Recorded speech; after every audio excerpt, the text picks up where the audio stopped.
your unfaltering support, which serves as a compass to keep telling these magnificent stories. Is there an experience worth telling where you felt the slightest brush of existence's edge? Come along on our adventure and tell us your story. Our contact information is provided in the description below. Take a seat in a comfortable spot, pour yourself a drink, and listen to this incredible story. As far as my recollection goes, told in my own unique storytelling manner, we reveal a 33-year-old event that will go down in history books. He sets off on this journey while the memories are fresh, knowing that as time passes, some details may be forgotten in favor of more positive ones. However, one must always remember that darkness and light are inherent in every narrative. This story is his. It is a part of his life story that he must face. In the summer of his freshman year of high school, he stands at the tender age of 14, and the year is 1990. This was his third attempt in a row to secure employment at a Boy Scout summer camp, and he did it with great enthusiasm. Every summer before this one had been a letdown as his applications had been turned down, but this year was his final chance. Despite his original goals, he ended up accepting a job offer from the camp director for the camp kitchen due to a twist of fate. All the scouts left the camp every Saturday, and new troops came the following Sunday. As if in a well-planned operation, campers were required to pass a swim test before they could take part in any lake-based activities. Being certified as a junior lifeguard and already having a hard job in the kitchen, he stepped up to the plate to oversee the swim evaluations for the incoming campers. An aluminum pole, which could be used as a lifeline in an emergency, was carried by each lifeguard.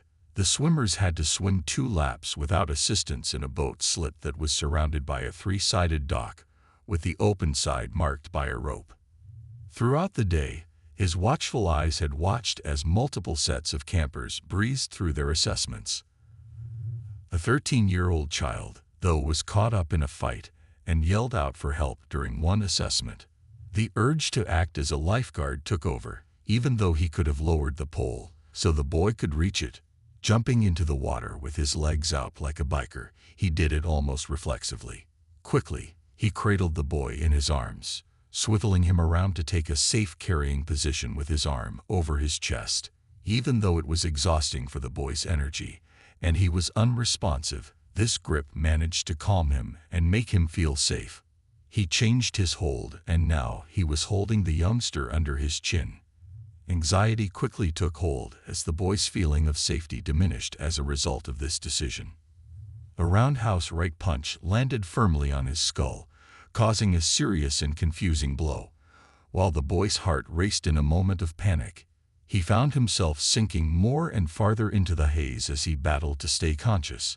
As a result of the strain of returning the youngster to the dock, he experienced an uncontrollable heaving sensation in his chest, which caused him to unintentionally inhale water. Despite its bleakness, the ordeal was surprisingly less terrifying than I had imagined. Although he felt some relief as his lungs filled with water, he was keenly aware that his life was precariously hanging in the balance. As his body and limbs were leaden, he persisted in his descent, the water growing darker with each step. As he stood by and watched the confusing situation unfold, a strange feeling of disconnection washed over him. On the wooden walkways that bordered the docks, people hurried. He found the youngster he had come to save floating alone in the lake, his eyes darting wildly from one place to another as tears mixed with the water. Out of nowhere, he became aware that he was dangling precariously over the lake and docks. From this peculiar vantage point, some 50 feet above the lake, he was drawn into a mysterious world. Amidst the stars, the lake vanished, supplanted by seemingly infinite clouds, and he glided through space. Curiously, he experienced no bodily sensations whatsoever, except awe. Then, he felt a crushing sense of isolation and terror as the night fell. Calling upon God drove away the evil spirits that had been causing him so much misery. The next stop was a rainbow of hues, followed by reassuring lights that looked like soap bubbles. An emotional and sympathetic voice offered to go over his life story at the very end. The angel elaborated on why it is necessary to conduct this life review in order to get insight and purification. As he came out of the shadows, a dazzling white light brimming with love, serenity, and warmth enticed him to remain. He was shown a bleak future by the apparition, who then urged him to preach a message of hope. He longed for normalcy and turned off powers and the ability to see into the future because he was overwhelmed. He reluctantly made his way back to the white figure, longing to remain but distracted by the sight of 3 children, his future descendants. There was one unique child who would never be born. He decided it was time to go back after this realization. He makes another attempt to touch him, but this time he gets pulled back. As the light dims and darkness engulfs him, he begins to regress. With a start, he is back in his own body, and he is aware that he is returning. He has to get up off the muddy bottom of the water as soon as possible so he can breathe. In an effort to reach the surface, he flexes his legs and paddles upward. Even though he's worried about his chances of survival, he breaks free and coughs up water. The terror on the face of the youngster he was attempting to rescue is palpable.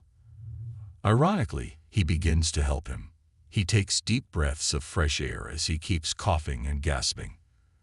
Hurriedly approaching them from down the dock is a senior waterfront instructor. He is still dragging the youngster towards the beach, despite his exhaustion. As he emerges from the water, he gets the youngster safely onto the dock, but he remains silent, bewildered, and disoriented. The incident has left him mentally scared, even though he physically is fine. Numerous paranormal encounters had plagued him prior to this episode, but after then, they have diminished, becoming more tolerable. Thanks to the elderly guys he met, he felt he had become normal, and he was thankful for that. Given his age, he has frequently pondered why a 14-year-old would encounter such wicked beings. After his near-death experience, he realized he was an unanticipated visitor on the other side, and that his voyage wasn't planned. For sinister forces, he became an easy target. Still, he holds out hope that, when the moment is right, someone will show him the way to safety. He was a devout Catholic and a student at a school for boys preparing for the priesthood when he had this near-death experience. Still, he came to view religion differently. Today, he thinks of it as a means by which people might achieve their innermost desires. He is still not sure if he has ever encountered the Creator, but his current perspective is based on the idea of a divine plan and a Creator. He went on to study classical Greek 2 years after this, which is an intriguing side note to the story. He was startled by the similarities between his near-death experience and the ancient Greek belief in the fates, which he learned about during that period.